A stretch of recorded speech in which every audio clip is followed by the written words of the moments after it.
أعوذ بالله من الشيطان الرجيم بسم الله الرحمن الرحيم رب اشرح لي صدري ويسر لي أمري واحلل عقدة من لساني يفقه قولي رب زدني علما اللهم فقهنا في الدين اللهم انفعنا بما علمتنا وعلمنا ما ينفعنا وزدنا علما آمین۔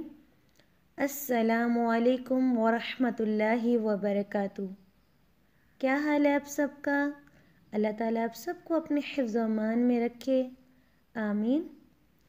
آج کی کلاس میں ہم سبق نمبر 13 پڑھیں گے، اس میں اگلے 4 حروف مرکبات کو پڑھیں گے۔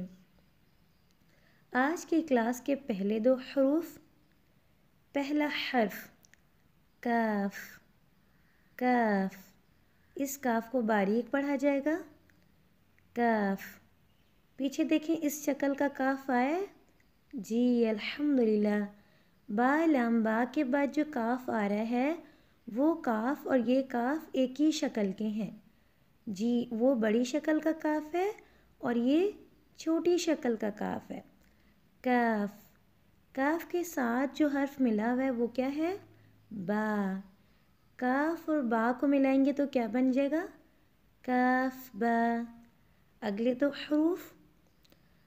2 حروف کا پہلا حرف کاف، یہ بھی کاف ہے، کاف۔ کاف کے ساتھ با ملا ہوا ہے تو کیا بنا؟ کاف با۔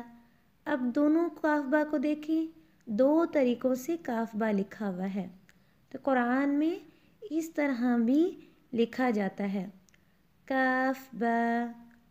اگلے 2 حروف کا پہلا حرف کاف، یہ بھی کاف ہے اور یہ کاف جو ہے اس کی شکل لیٹی ہوئی ہے۔ اس کاف کے ساتھ ایک سیدھی لائن جو ملی ہوئی ہے وہ کیا ہے؟ الف۔ دونوں حروف کو ملائیں گے تو کیا بنے گا؟ کاف الف، کاف الف۔ اگلے 2 حروف میں بھی پہلا حرف کاف کا ہے، کاف، اور کاف کے ساتھ الف لگا ہوا ہے تو دونوں حروف کیا بن جائیں گے؟ کاف الف۔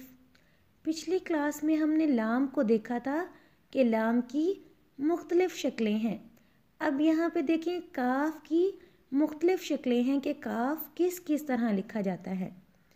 کاف الف، شروع سے کاف با، کاف با، کاف الف، کاف الف۔ آج کا سبق ہم یہاں تک رکھتے ہیں۔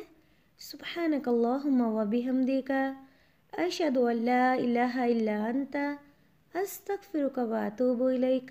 السلام علیکم ورحمۃ اللہ وبرکاتہ۔